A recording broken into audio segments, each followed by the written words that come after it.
Bonsoir Thierry Rohr. Oui, bonsoir. Merci d'avoir accepté l'invitation du Républicain Lorrain. En complément de notre journal et de nos éditions numériques, cette émission donne la parole à nos lecteurs que nous avons sollicités dans nos colonnes et en ligne.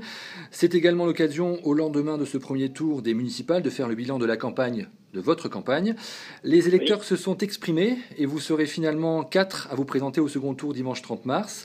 Vous pointiez au premier tour à 20,39% des suffrages, derrière Fabien Angelman, FN, à 30,4%, mais devant Philippe David, le maire sortant PS, à 19,20%, et Alain Leder et sa liste Hayange en Action à 13,32%. Les grandes manœuvres de l'entre-deux tours viennent de se terminer. Isabelle Iorio d'Hiver Gauche a rejoint Philippe David, le maire sortant PS, pour contrer le FN. Que vous inspirent ces tractations? Alors, c'est très simple.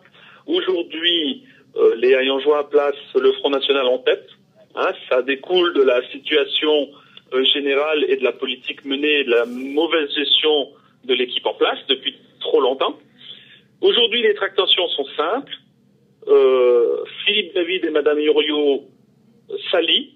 C'est donc un front de copains qui a été créé, puisque moi-même, qui suis devant, est le mieux placé pour battre le Front National. Les urnes ont parlé.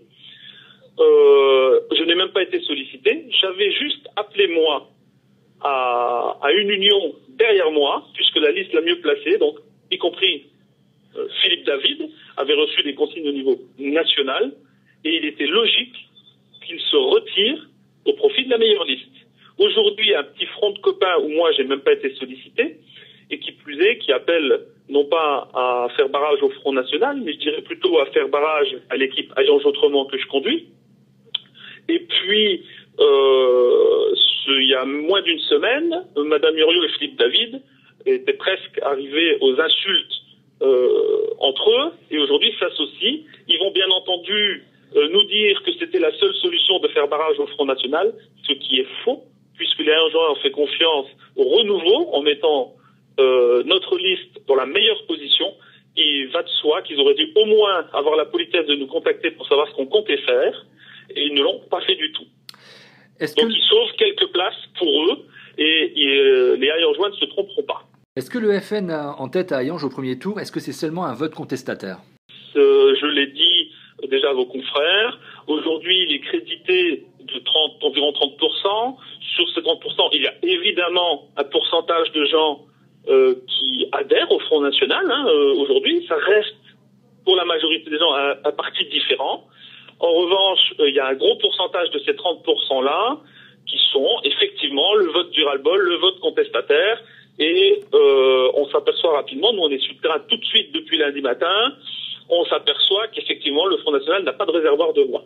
Lucie Bouvarel, journaliste au Républicain Lorrain à Hayange, m'expliquait la semaine dernière à ce même micro que la mobilisation de la population était difficile. Ils n'ont ici été que 50,53% à se déplacer dimanche dernier à Hayange. Comment allez-vous intéresser davantage d'électeurs pour le second tour? Alors moi j'appelle au rassemblement.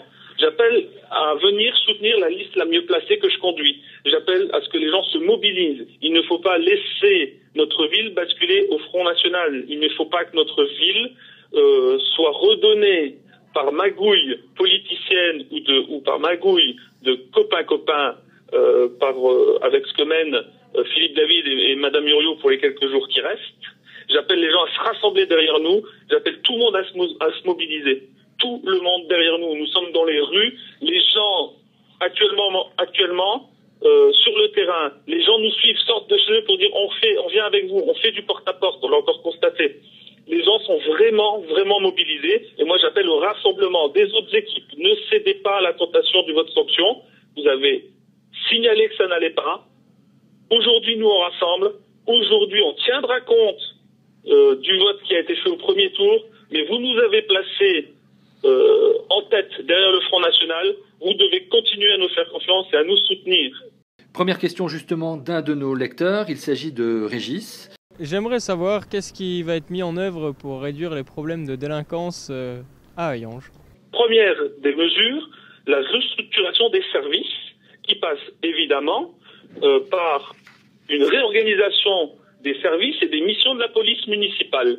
Aujourd'hui, les rangs de la police municipale ont été grossis à 8 personnels. Ils sont laissés de côté, ils n'ont pas de vraie mission.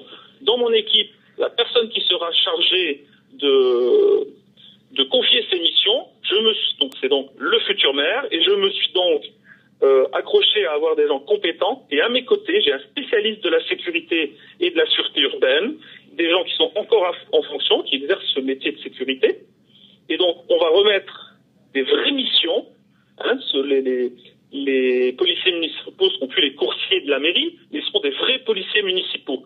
Il y aura un gros travail, effectivement, de prévention, mais il y aura sanction quand il le faut. Il faut que la police municipale soit dans les rues. Nous allons également, et nous étions les premiers à l'annoncer bien avant certains autres candidats, la vidéosurveillance. La vidéosurveillance est primordiale. Tout le monde souffre de cette insécurité permanente. Les gens ne sortent même plus de chez eux. Donc ce n'est pas non plus Hayange, ce n'est pas non plus les ghettos. En revanche, il y a des points de Hayange qui sont vraiment très sensibles. Nous veillerons à ce que l'ordre soit respecté de suite. Autour de Christian. Que pensez-vous faire pour que les villes ne deviennent pas des villes dortoirs comme Hayange par exemple? Alors, effectivement, pour répondre à la question, c'est une ville dortoir. C'est la conséquence d'une mauvaise gestion, c'est la conséquence de plus d'identité. Hayange, qui est la plus grosse ville du Val-de-Fensch, qui devrait être le leader de la vallée de la Fensch, ne l'est plus. Philippe David, maire sortant, n'a pas su s'imposer au Val-de-Fensch, n'a pas su taper aux bonnes portes pour avoir des subventions. Aujourd'hui, pour redynamiser, ça passe par la culture et par les commerces. Je rappelle que Hayange était la ville la plus dynamique et la plus commerçante du Val-de-Fensch. Il y a quelques années encore, les gens venaient à Hayange faire leurs achats, se promener, c'était sympa, plutôt qu'à Thionville. Aujourd'hui, Hayange, c'est une ville dortoir. La dynamique commerciale, l'attractivité et la dynamique culturelle, ça va être la clé pour redorer l'image de notre ville. Une question de Kamel. Que comptez-vous faire pour améliorer les structures culturelles à Hayange? Alors, la première des choses, pour répondre à Kamel très clairement, et c'est un projet qui nous tient à cœur, c'est la réhabilitation de notre salle de spectacle, la salle Le Molitor, qui permettra notamment à la jeunesse de venir s'exprimer, de mettre des salles à disposition, de venir exprimer leur talent s'il le faut, de faire venir des artistes, de redynamiser tout ça. Ça a un lien à la fois social, et ça met à disposition d'une majorité de jeunes des salles, ça fait venir des artistes, et je pense que la culture est effectivement le point de départ de la ville. Pour la redynamiser, pour la remettre à sa place, la culture est essentielle, et je pense que d'avoir une vraie salle de spectacle, on peut faire de très belles manifestations, c'est vraiment le point de départ. Une question d'une lectrice, elle s'appelle Sandrine. Que comptez-vous faire pour éviter les changements d'horaire à l'école à Auconaquer? Merci. Pour répondre très clairement, nous avons travaillé sur la nouvelle réforme, le périscolaire, la réforme du périscolaire qui arrive. C'est pareil, on a un spécialiste qui est avec nous, qui a participé à toutes les réunions et à toute la mise en place avec les associés. Ça fait plus de 6 mois qu'on travaille avec les associations de parents d'élèves, avec tout ça, pour mettre au mieux et au plus près des gens la mise en place de toutes ces réformes et de faire caler, si vous voulez, le tout avec les emplois du temps, les attentes des habitants, et on réajustera au fur et à mesure du déroulement des périscolaires ou de la réforme dans sa globalité. On sera toujours à l'écoute et on réajustera au fur et à mesure les petits défauts qui vont pas, tout ne peut pas être parfait. En revanche, ce qui va arriver dans un premier temps, c'est quelque chose qui est plutôt correct.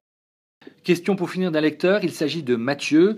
Que comptent faire les candidats des municipales pour l'environnement, de la forêt et l'état des lieux d'Hayange? Alors, la première des choses, pour répondre très clairement aussi à Mathieu, la première des choses, il faut réorganiser, et ça on y tient, les services municipaux. Les services municipaux, on a toujours tendance à mettre la faute sur les employés communaux qu'on voit dans nos rues. En revanche, je pense qu'il faut aussi mobiliser la hiérarchie, parce que c'est eux qui pilotent tout ça.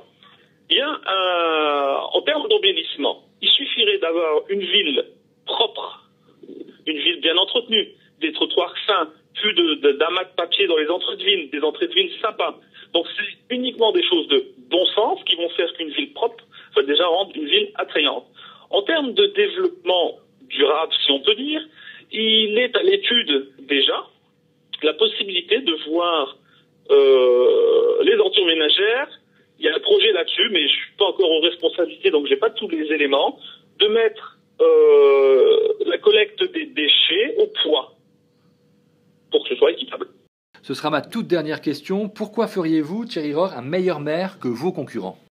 Alors je serai un meilleur maire tout simplement parce que je suis nouveau, parce que je n'appartiens pas à de parti politique, je suis libre de mes paroles, je suis libre de mes mouvements, je suis un maire qui arrête ses fonctions professionnelles pour me consacrer au renouveau de la ville, je suis une nouvelle tête, j'ai des nouvelles compétences, j'ai un passé riche d'expérience, je suis un maire qui est à l'écoute des gens, et je serai le maire de tous les Hayengeois, quelles que soient leurs origines, leurs horizons, toutes catégories socio-professionnelles confondues, je serai le maire de tous, et je serai un maire à plein temps.